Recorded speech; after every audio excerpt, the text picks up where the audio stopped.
Hey everyone, welcome back. Today we're talking about something almost every ICU nurse experiences, but almost nobody talks about out loud. What to do the moment you realize you made a mistake. Yeah, this one's personal for a lot of people. So let's just get into it. What does that moment actually feel like? Your stomach drops, chest tightens, it's instant, panic before logic. And I think new nurses assume that reaction means something's wrong with them. It doesn't. It means you're human and you care. Right, and it's never really about not caring. Most ICU mistakes come from fatigue, overload, distraction, communication gaps, system stuff, not carelessness. Exactly. And that doesn't make it okay, but it does make it survivable. That distinction matters. So when it happens, what's the actual first move? Ask yourself one question. What's the immediate risk to my patient right now? That's it.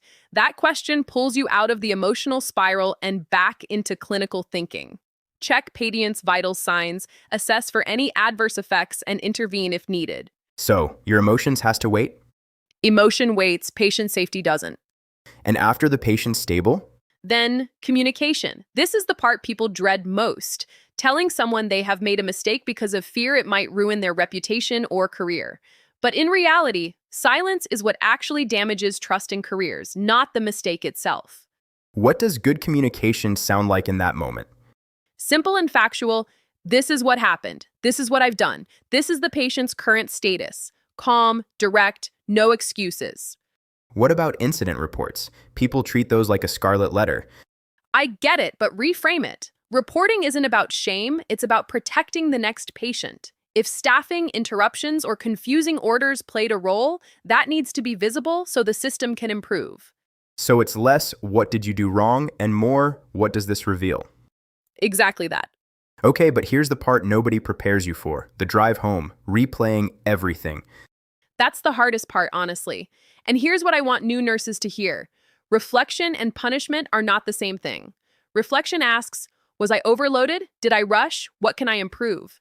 Punishment just says, I'm a terrible nurse. And punishment doesn't make you safer. It makes you fearful. Fear-based nursing is where you start second-guessing every decision, going quiet in rounds, over-checking things that don't need it. That's when mistakes actually become dangerous long-term. Not the original error, but the shame that follows it. So how do you actually separate the mistake from your identity? You remind yourself, one moment doesn't erase every patient you've helped or everything you've done right. Even the calmest, most experienced nurses you admire, they got there through moments like this, not by avoiding them. So what's the difference between accountability and self-punishment, in one sentence? Accountability says, I understand what happened and I'll be safer because of it. Self-punishment says, this mistake defines who I am. Only one of those helps you grow. That's the line right there? And talk to someone, a mentor, a trusted coworker. Don't isolate. Isolation is where shame grows quietly. So if you're a new ICU nurse listening to this, sitting in your car after a hard shift, You're not weak and you're not alone. If you're losing sleep over a mistake, you're probably already becoming the kind of nurse who learns from it. That's not weakness. That's exactly how resilience gets built. not perfection, resilience. That's the ICU mindset.